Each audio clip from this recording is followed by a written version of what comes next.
Very nice. Guys, nothing much to this stream. Just thought I would start streaming. I basically have an hour free to. I was going to watch an episode of Seinfeld, and just thought I'd do this instead because I'm kind of setting up a new. I'm redoing my desk setup to be more minimalistic, so I thought I would try a stream just to see if everything works. I've gotten rid of heaps of stuff, and it's nice to be a bit more minimalistic, but what it means is you have to spend heaps of time selling crap. I've accumulated so much stuff over the past like 2 years, and now I'm trying to sell half of it. So it feels kind of silly that I've done this full 180 back to like, it's kind of like I bought all this stuff to see if I needed it. I used it all for a year, and now I realized I didn't need it. So now I have to sell it all again, which is a bit of a headache. Salam alaikum, MKZ. How we doing? Yeah, don't know if you missed it. I'm just going live. Just gonna do some chats. Ask any questions. Happy to talk about anything. I've just got an hour to kill, and I can see that my lens is a little bit blurry there. Is that picture a bit nicer? Good morning. It's 4 p.m. here. Where are you, MKZ? It's been a while, actually. Yeah, I haven't been doing much video gaming. I know that that's when we used to hang out. I'm actually selling my gaming PC. I thought, because basically what I did is I bought the new MacBook M1 Max, and it's like $4,500, so it's really expensive. So I said I'm going to sell my gaming PC. I'm going to get the M1 Max MacBook because then I can edit anywhere, and it has been amazing. I can't wait to tell you how good this bloody laptop is. But my rule is I have to sell my gaming PC, and then I have to keep producing content to the point where I can afford to buy an Xbox. So it's kind of like an incentive. I've got to use this M1 bloody MacBook to, like, I've put all this money into it, but it's got to be an investment. It's got to bring back, like, I've got to make enough money with it to afford an Xbox. And yeah, I feel like, I don't do this for money, but if you have a YouTube channel that's making a profit, it means you're delivering value to people's lives, which is very good. Sorry guys, I'm playing around with this little setup. So I'm going to bring the chat box right next to the camera, so it's like I'm looking at you guys when I'm reading your messages. So if I go pop out chat, boom, very nice. Hey, we got some more people. Rajdor JR, how are you? Oh, that's right, MKZ, you're from Saudi Arabia, I forgot. And Iaminotu and Anti-Hoarder, throw things out if I haven't used them in 5 minutes. I love it. Yeah, you must you must not have a lot of stuff. I wish I was more of a minimalist, and that's what I'm trying to go towards. And I do have too much stuff. But it's funny, being a minimalist, which is seen as this really positive, strong, endearing attribute, if you throw things out all the time, then it's kind of wasteful. So being a minimalist can be really wasteful. I think the key is to just give it away, like give it to people who need your stuff. Yeah. Tell me a bit about you. Tell me about yourselves, guys. I'm keen to know who you guys are a bit. So Rajdor, where are you from? What do you do? Iminotu, are you in Australia? Do you work in medicine? Are you guys? How'd you find the channel? Grab yourselves a beer, chill out. Let's hang out. This is not beer. This is just water. I can talk a lot about my M1 MacBook, and I can talk a lot about my diet. I've been trying to get ripped. I've been getting a little bit chubby playing too many video games last year. I was playing like an hour a day. I was playing a lot of video games, and so I decided to try and get healthy, and selling my gaming PC will help towards that goal of getting healthy. And so I'm drinking lots more water, heaps more water. If I'm hungry, I drink water. And then if I'm still hungry, I'll eat something. But I'm trying to eat less, work out more. I've been going to the gym heaps. I've been feeling really good. It's like the best I've felt for a while, actually. Are you guys in a health stage of your life or in a chilling stage of your life? I feel like that's how life goes, you have the stages where you where you're like kind of chill out and play video games and watch movies and TV shows. And then for me at least, I have episodes of like, whoa, I've got to get strong. I've got to get strong and do heaps of exercise. What's happening, AJ Ray? Oh, cool, Rajdor. You're from India. Whereabouts in India are you from? And Imanoto, it sounds like it's bedtime. It's midnight. And your boyfriend's a doctor, and I work for a tech company. Oh, nice. Hey, if you're in the US and working for a tech company, that sounds pretty, pretty iconic. Is it a cool startup? Sorry about the shakes. Sorry, it's not an earthquake. Just moving my camera. Imanoto, is that like a cool startup company, or is it the opposite?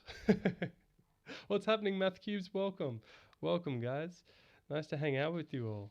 So MKZ, yeah, that's right. You're a first year med student, and you're in the renal term. Wow. And if you are doing renal, I did a Doctors Getting Coffee podcast with Prof. Mark Brown, and some highlights are available on YouTube. Or if you like a member of Patreon, you can watch the whole thing, but the highlights are a bit more interesting for more people, I think. And he talks a lot about being a renal physician, and I had no idea. I don't know. I felt like it can be really hard being a renal doctor. Like he had a patient who died, and she was like a young lady who was pregnant and had preeclampsia. And she had eclampsia, not preeclampsia, because, well, preeclampsia becomes eclampsia. So she had preeclampsia that became eclampsia, and it was kind of his job to manage the blood pressures. So long story short, eclampsia means you're pregnant, you got a uterus, you got a baby. For a complicated series of reasons, your blood pressure goes very high because of different cytokines that the uterus releases into the blood and triggers like all your it triggers your blood pressure to go through the roof. Now, high blood pressure is not good, but in eclampsia and in preeclampsia, it's so high that it's really bad. It causes organ damage. It damages your organ. It's like having such a high pressure hose to clean a house or something that the pressure's so high it damages the house. It puts a hole through the friggin' wall. So really, really bad in eclampsia, and it can be life threatening. It can kill you. Absolutely. So normally you get a bit of an AKI, like a bit of a kidney injury. You treat that with you bring the blood pressure down and you treat the kidney injury. But Prof. Brown was telling me a story about how a young girl who had just given birth died because her blood pressure was just uncontrollable. They could not bring it down no matter what medicine they were using. Labetalol, hydralazine, all these different antihypertensive medicines to try and bring it down. And poof, she died. And he wasn't even there. Like he thought the worst part for him, I think, was that he was managing the situation overnight, had kind of achieved a good situation, and then had went to see some other patients, and then gets a phone call an hour later saying she had died. It's just heartbreaking. Nice to see everyone coming in. What's up, guys? Hey, Elmo is drunk and Elmo is bored. Yeah, well, ask me any questions and I'll try and give you a fun fact about something. Imanoto so you're working for a cable ISP company, internet service provider, and you get free TV and internet. Well, that's the only benefit. So your boyfriend's working in the overnight shift, so you'll be available if he needs food or just someone to talk to. Hang on, would you drop food off at the hospital for him? Because that is the dream partner. If you do that for your boyfriend, you are amazing. I don't think my girlfriend's ever visited me at hospital. It's not like Scrubs. In Scrubs, they always bring like family and they always bring like family members to the hospital.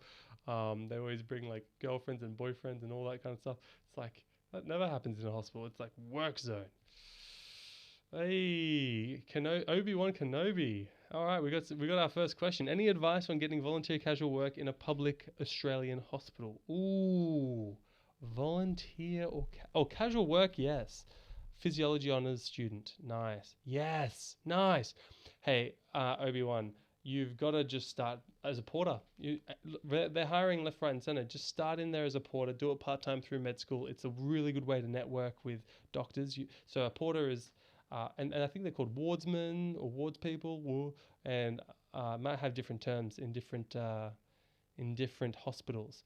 But if you want to get your foot in the door in a hospital, that's where you want to start, because first of all, if you can get in the surgical rooms, you'll be talking to the surgeons, helping them set up. You can ask interesting questions. Surgeons will be like, hey, do you want to do medicine? You say, yeah, I do want to do medicine. And then you can start building a longer term relationship with the surgeons. And then you come back as a med student, then you come back as an intern. They know you, they've seen you work before, so they're more likely to want to keep working with you. So yeah, start as a porter. And to do that, you apply. Just Google seek.com. Look for jobs. There's heaps of them. We need more porters in hospitals. We need more cleaners. We need all these kind of jobs. They're the glue that keeps the hospital moving. I think it's interesting. Doctors are very important to hospitals. They make the decisions that move patients. Okay, without doctors, patients would just pile up in a hospital, and you would just have patients not kind of going anywhere. So you need doctors to make the key decisions around getting people medically. You need doctors to make people medically stable to leave a hospital. That's kind of the role of a doctor, and you also, but you need everyone else heaps as well to enact all that. So like you need physiotherapists to clear people for mobility. If not, they can't go home. So everyone is needed. But what we really need, porters, nurses, cleaners, all very important. Yeah, nice. Why did I stop doing Scrubs reactions? Good question and good news. So, who asked that? That was B Duyeb. So there's two parts to this answer. The first thing I'll say is I'm starting again. Okay? So that's good. I've actually done one today. I did the episode what was it called? Forgot what the episode was called. But anyway, I'm starting them again, and I like doing Scrubs reactions. The problem was that my account almost got closed because of a reaction video I did for a house episode, which I felt was unjust, and it took a month of legal proceedings, essentially. Not formal legal proceedings. I didn't go to court, but they basically threatened to do that, and I had to justify my case. But in the end, I was in the right, and what I am doing is fair use. It is significantly transforming the original content enough to be considered a like, what do you call it? Like a fair use of the content. So I don't know, it's fair use, and so I'm going to keep going. But I'm not going to do any more house episodes because I don't want to deal with that drama. That was a headache and very stressful. And I literally had emails from YouTube being like, your account's being taken down in 7 days. Like that was an email I got. I had 7 days left in my account. So I had a very tough 7 days trying to talk to people to stop that from happening. So that's why. But anyway, I'm going to keep going with the Scrubs reactions. Lucas, you reckon I should do some ER episodes, hey? Hey, why not? I'm easy. I want to why don't you guys send me some links to like some YouTube videos or something, as opposed to TV shows? Like, is there any interesting YouTube videos I can react to? I'm happy to try and make this work during this live stream. Like, I just chuck up a YouTube video. I reckon it's going to be messy because I haven't used my Mac to stream before, so I'm going to have to play around with how this all looks and where everything goes. But we'll make it work. We're a team, we're a community. Do I know Dr. House? No, I've never met him. Lucas. AJ Ray, I have a friend suffering from schizophrenia, and my videos helped you understand his situation. Oh, well, that's a very meaningful comment. Thank you, AJ Ray. I think schizophrenia is it's a horrible disease. It's insidious when it starts. It starts subtle and then becomes completely dominating, and it becomes everything to the person suffering from it. If you have diabetes, you can have a normal life a lot of the time. You take your medicine, you keep going, you go to work. You have schizophrenia, and it sneaks, like even on medication, a lot of the time it sneaks in. The whispers come in, and it makes me want to go work in mental health. But I think I'm not going to. I think I'm going to work as an emergency doctor, which deals with a lot of mental health. But I like emergency medicine. It's high pace, it's action, it's fun, It's seeing, there's no discrimination. You see everyone. I like that. Sarah Coonan, hello. Oh, from Adelaide. Hey, cool. I'd love to hear from you about how well you think doctors are trained to be trauma informed.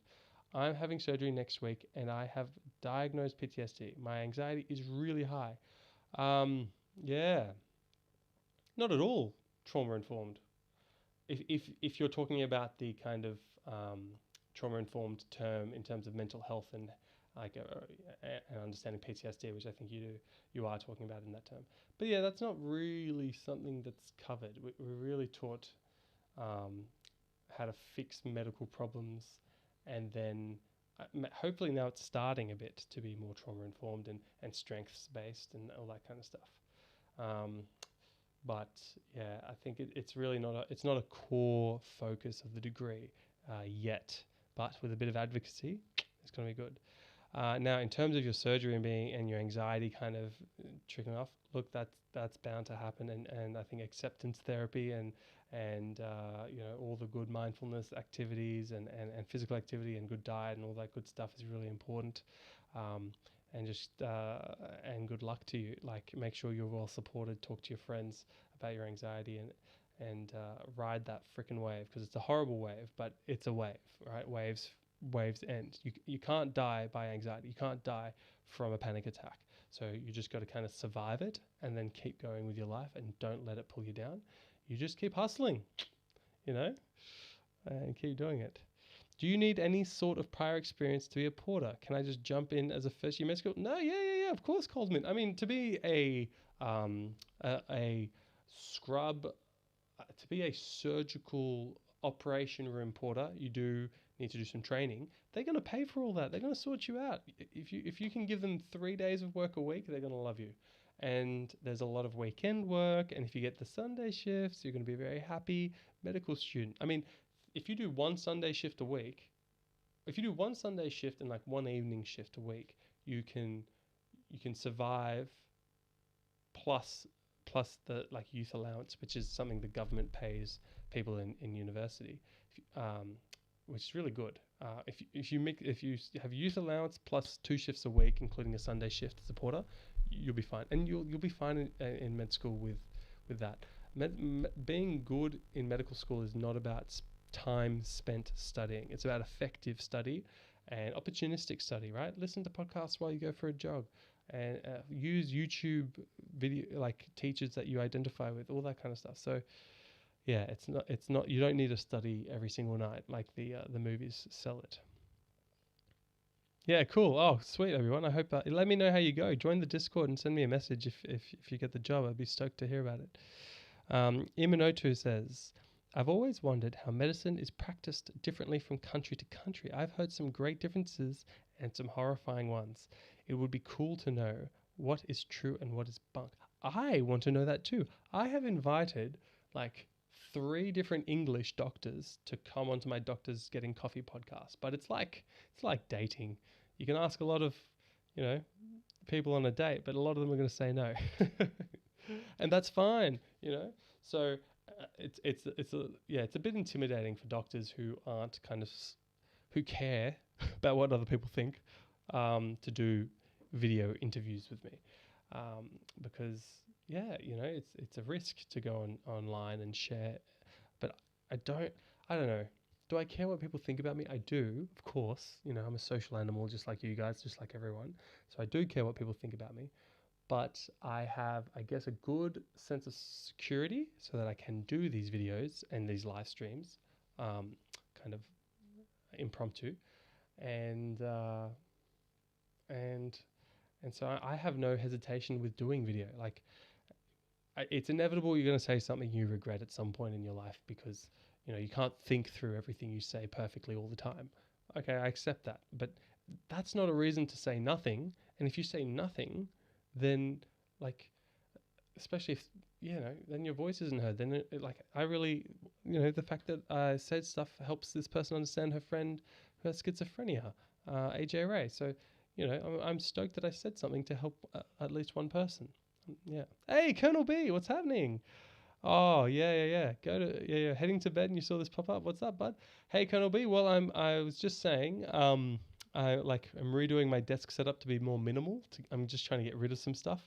I accumulated like thousands of dollars worth of tech, and now I've like distilled it down to the few items that I need.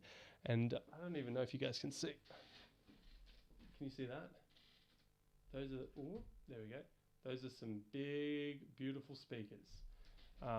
They're actually not technically for sale because I'm giving them back. They were lent to me by a very close friend. And so, yeah, I'm just going to get rid of some stuff. I've decreased my monitor count because I have a laptop which has its own monitor. And so I'm selling a monitor. I'm selling my gaming PC. I'm selling those. I'm giving back those speakers. I'm cleaning up the space. And clean space, happy guy. That's my rule. Hey, Cold Mint. Yeah, so Cold Mint, today there was an episode dropped. I'm stoked that you've been listening to them while traveling to uni. That actually, that makes me feel really good. I'm just getting like a really nice appreciation. I love that people are enjoying it in their day activities, and I couldn't agree more. Dr. Landcake is uh, so inspiring, and it was an enjoyable one. So today I dropped one. It's released. It's with Dr. Frank Brennan, who's a palliative care doctor, and listen to the whole thing because at the end he shares a poem and a short story that he wrote about about a dying patient that he knew in Ireland, and the palliative care process with that patient.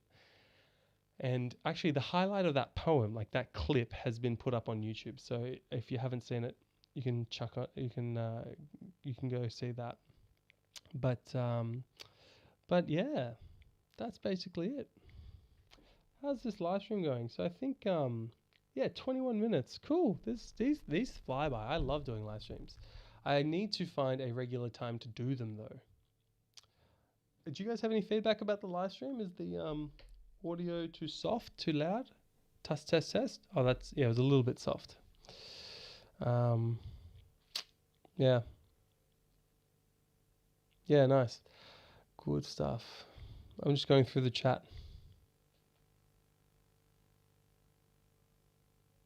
Yeah, sure. Boom. There we go. It was actually, yeah. Oh, that's a bit too loud. Sorry. I've got the Rodecaster. This is another piece of tech that hang on. Sorry, don't get dizzy. I'm just going to move you guys. There's another piece of tech that I probably don't need. I thought it would be cool to have the Rodecaster Pro. It's like this big audio interface that you can use for podcasts. But it turns out that for my podcasts, I'm going to people's places. I had assumed that I would have people over, but just the nature of doctors working is that I have to go to them. So I think I'm going to change it for like a more mobile solution because that is a big audio engineer kind of piece of equipment, which was expensive and unnecessary. Well, now I realize it's not necessary. Like it's too much for my use case. My use case is to do mobile interviews with doctors. Yeah, guys, I love this. I love just chilling out and chatting. I keep asking questions. I can talk about medicine. I can talk about YouTube and podcasting and what else can I talk about? My life. Any questions about that? Medicine at UNSW. Memorable experiences. Yeah, absolutely. Let's talk about that. So, no medical degree is perfect, but bloody hell, UNSW is very good. There's plenty of issues. Every year has its problems, but it's such a hard thing to administrate a medical degree, to organize all the different clinical schools with all the different hospitals and to standardize teaching across these 30 to 40 different like small teaching units in hospitals. So, I empathize with anyone who has to be an administrator in a medical degree. It's just really hard. But it was really good given how hard it is to run a medical degree. I found the quality of the teachers and the keenness on teaching was very high for most of the lecturers. There was plenty of people to be inspired by, and I passed, so I love it. I did a different kind of thing though. I did a lateral entry scheme where I didn't start in medicine. I started in medical science, which is a science degree. But at UNSW, they let you do a lateral entry scheme, which is essentially saying if you get really high marks and work really hard and smash an interview and do well in the UMAT, also while doing your medical science degree, then you can come into medicine halfway through. And you just have to complete your honours year as well. And that is a bloody good deal because you get 2 degrees, but the second one's kind of like half price. You only have to do 3 years of the 6-year degree. So I did my medical science degree, and then I did an honours year, and then I did 3 years of medicine. It was such a good way to do it because with medical science, I was taught about the foundation. I was taught about the foundations of biological sciences before learning about the human body. So I would do biology courses and biochemistry and chemistry and biology, and that is how you want to do it. Like, that was really good. Because then it was just the perfect building blocks to kind of add things onto later on.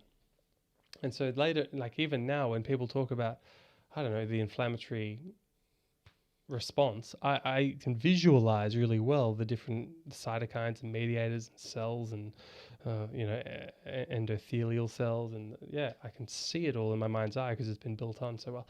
And these days there's such good animation. And animation is really the way to kind of understand. I don't know, it's such an advantage to use animation to understand the anatomy. So there are YouTube lecturers who can teach anatomy using animation, and where you like a joint gets exploded and you can see all the different components. Like back in the day, they had to use Gray's Anatomy, the actual anatomy textbook, and it was all just illustrations, which were beautiful but really difficult to get into your mind's eye and didn't look at all realistic. So yeah. The poem was beautiful. Oh, I'm glad you liked it, Colonel B. You can't really tell in the video, but I was like tearing up because that poem about death and about the dying process, like I've seen that so many times, and there are similarities in how people die, in how the families respond and in how the families feel, and yeah. I noticed your vids were very high production quality from the start. Did you invest in a lot in this channel before you started? Cheers. So, I should speak slower and louder, sorry. So, Obi-Wan Kenobi was saying that the production value looks good, and did I invest a lot before starting? Not before starting. I did 10 videos with just my old phone. And then I think the first thing I bought was a microphone and a light. And that was about $100. There's a Boya microphone. Hang on, I think I've got it. Yeah. Oh no. Yes.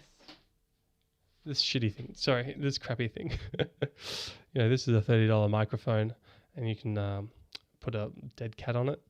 Yeah, I think this was the first things I invested in. It was okay.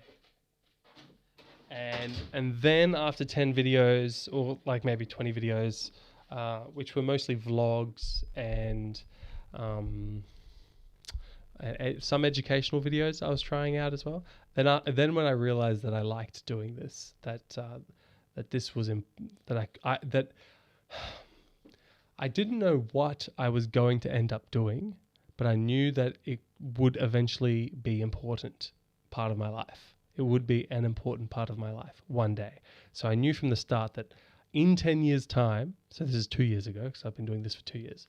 2 years ago, I knew when I started that in 10 years' time, I would say, I'm glad I started.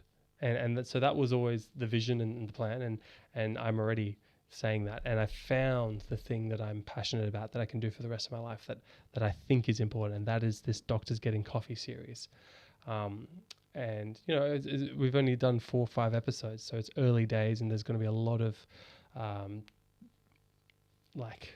changes and production changes, so it looks better. Like the one I did with Prof Brown, I really regretted choosing such an echoey room, and the one I did with Dr. Brennan, I didn't use the highest quality possible in the camera, and like things like that just really frustrate me because it means that I found that the content was so important to share, but I didn't do it justice. So that was disappointing to me. So now that's why I'm investing in this. I really want to get another camera so that we can have two 4K cameras. At the moment, I just use my mobile and this camera you're looking at me through, which is 4K, and it's expensive, and I've been tossing up whether I should buy it. I'm selling a bunch of stuff, so maybe I'll be able to afford it after.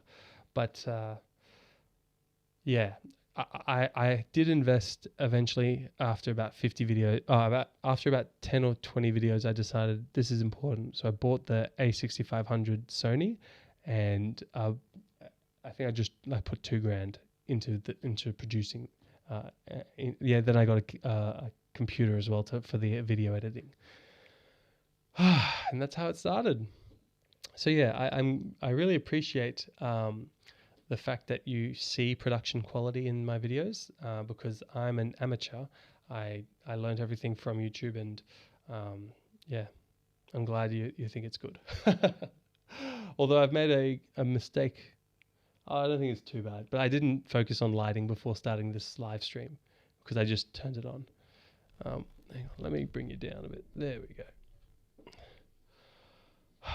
Imino2, any advice for dating a doctor? Lol. I love my guy to bits, but he uses 90-syllable words that make my brain hurt and talks about things I don't understand. I just tell him he's pretty and buy him tacos. Well, you've done your part of the relationship fine. I mean, you tell him he's pretty and you buy him tacos? That's minty fresh. That's great. No, that's on him. No. That's not. You don't have to change anything there. What the hell's he doing? First of all, a really important part of being a doctor is to be a good communicator. You need to speak to people in a way that they understand you. It's too often the case that doctors are using complex words that patients don't understand. And I'm saying doctors, I do this all the time. I will talk to patients about antihypertensives, and then I go, medicines that can bring down your blood pressure. Like, you've got to correct yourself. And it's not because we're trying to look smart. It isn't that. Like, maybe sometimes it is, I guess. I'm not going to speak so universally, but it's never been that for me. I've never been trying to flex that I know something more than a patient and trying to use words that's like, I'm not trying to use words that the patient doesn't understand to look smart. And I'm sure that's not what your boyfriend's doing either. It's really because these words exist 90% of the time for a very good reason, and it's because it helps us communicate with other doctors and other healthcare professionals more accurately it is like a new language, but it's a language that gives more detail in what we're communicating. It increases the bandwidth, if you will, of our data transfer between people.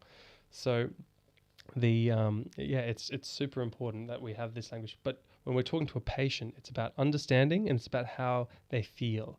If a patient feels like they're being talked down to, if they feel like they've been bullied or that they don't like you, then they're not going to remember anything you said, but they'll remember how you made them feel, and they'll just have a bad experience. And having a bad healthcare experience, it's too common and it causes problems. Like, people who have bad healthcare experiences get more unhealthy because then they go to quacks and people who talk crap about, drinking, I don't know, rose tea to cure cancer and arthritis. It's like, guys, you can do all that, but that's not gonna fix cancer. Simple as that. Hey, Dewey Daz, how's it going? I'm just doing a random chat, so ask any questions if you're joining now. Just feel free to pop in. I've got to go in like 10 minutes, but I did think that I would just come in and say hi.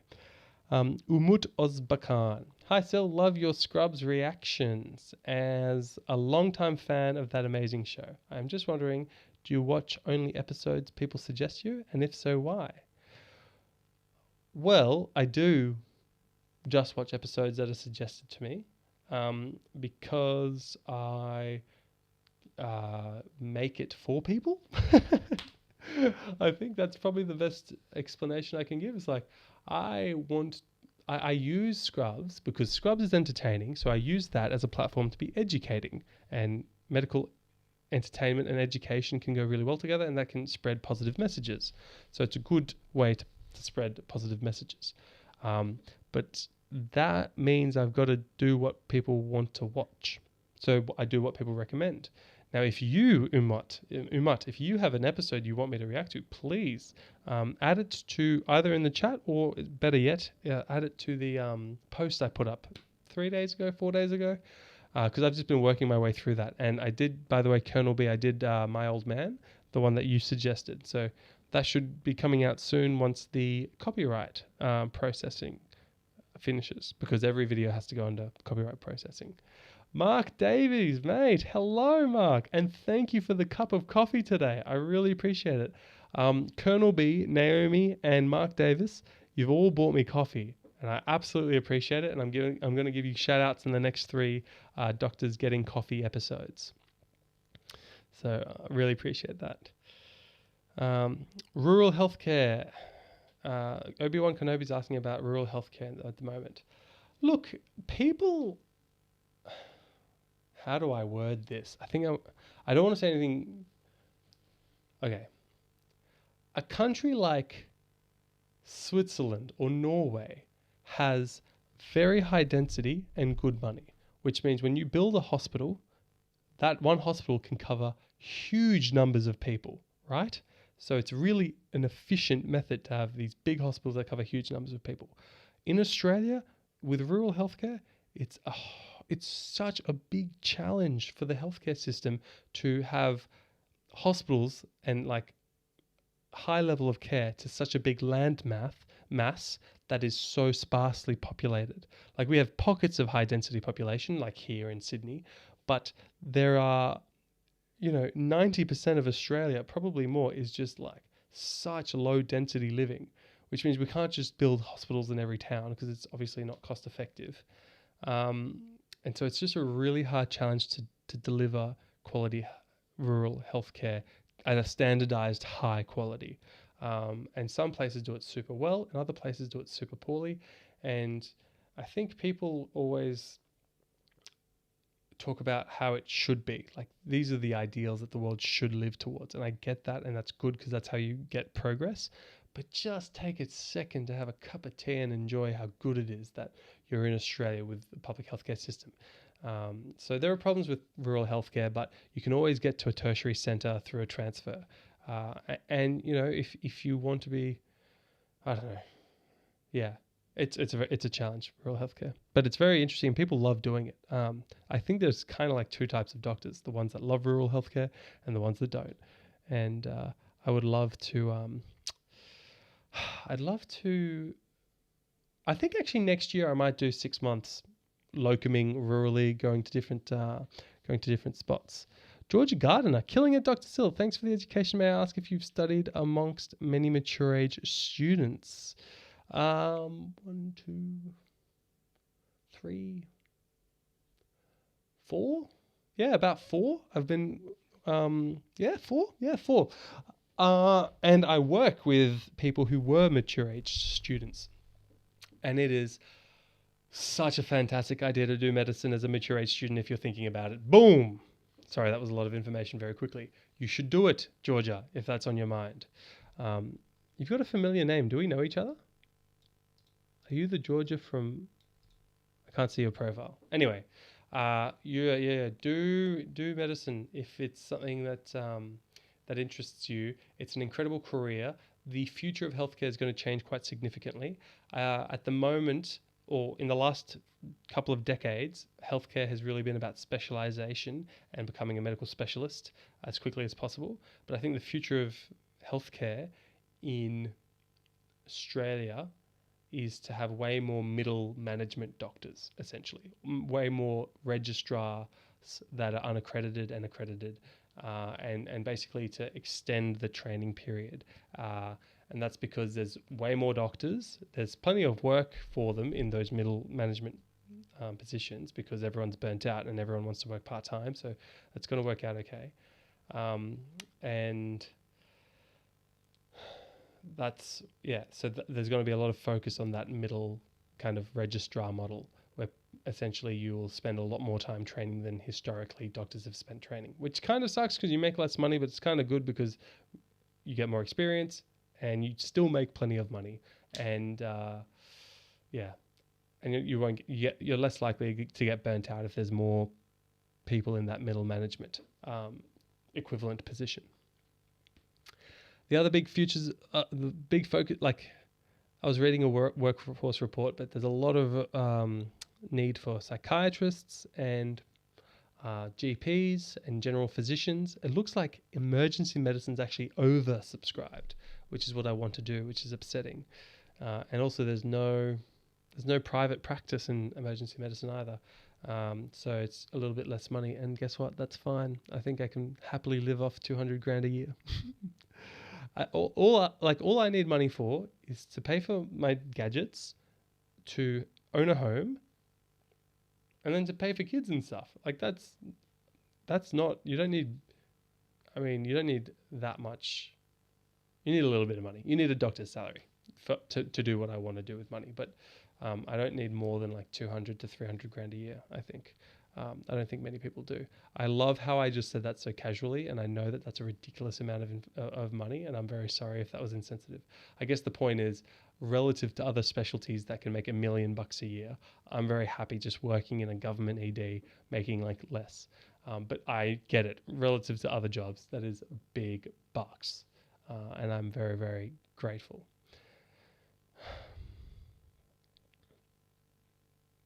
JJ, it is never too late to study med. I think maybe in your 50s is a bit too late. You want to have at least 20 years in your career when you finish med. And if you start at 50, you finish at 55, so you'd be working till 75, which, by the way, these days will be really common because of how biomedicine, like how aging is changing and how we're all going to be healthy and live longer.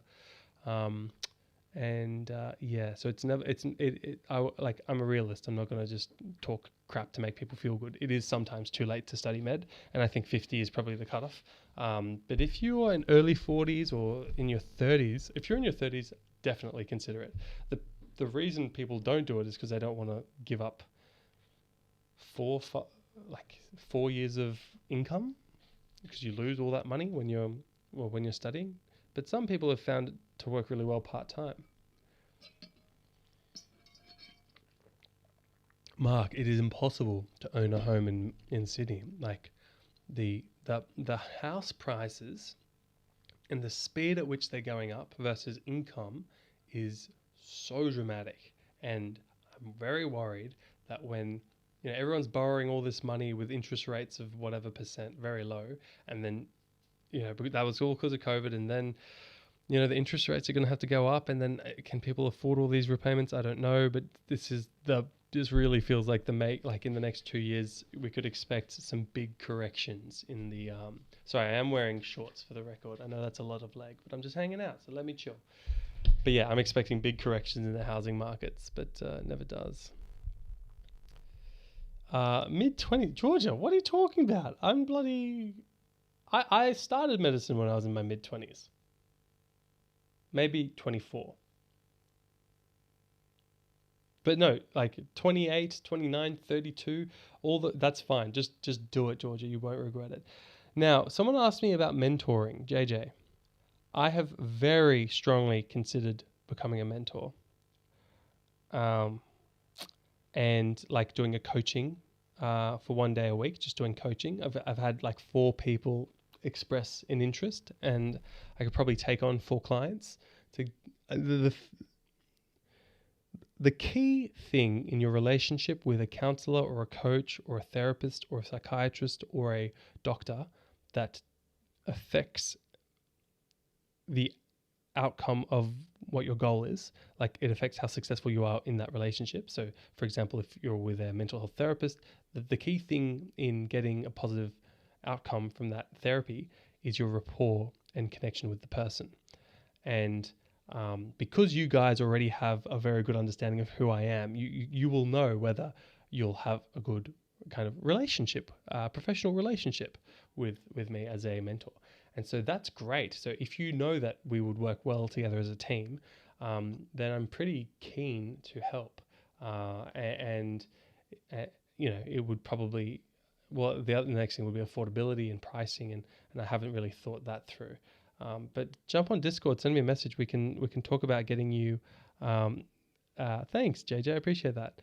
And I have looked into doing some coaching courses, and if you want to do medicine and you want to kind of coach through it, we could definitely talk about that. I just have to think about ways to make it work with my schedule in hospital, because when you are a junior doctor, your time is not your own. You are, you belong to the hospital. But I could see a way of it working if I worked from hospital. Like, I finished my days at 4:30 p.m. so I could do like 4:30 to 5:30 p.m. coaching sessions. That could work pretty well. I just have to find an office and do it that way and get good internet. Anyway, lots of food for thought. Yeah, property of the hospital and healthcare system. That's right.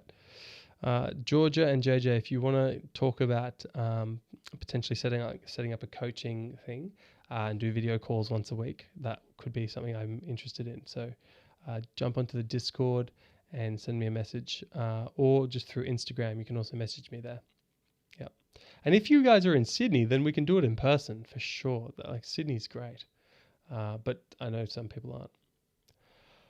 Guys, what an absolutely delightful little chat. I think I'm gonna go and get on with my. What else do I have to do today? I've got to do like two things. Anyway, I'm gonna get started doing them. And I wish you all just a beautiful day and a wonderful afternoon. And how long did I go? 46 minutes. That's a great stream. That's a good stream. Yeah. Thanks, guys. Oh yeah, cool, Georgia. Perfect. Good stuff. Yeah, that'll be good. All right, guys. Well, lots of love, and I hope you have beautiful, happy end of your long weekends, and I will see you all in the next video. Bye for now.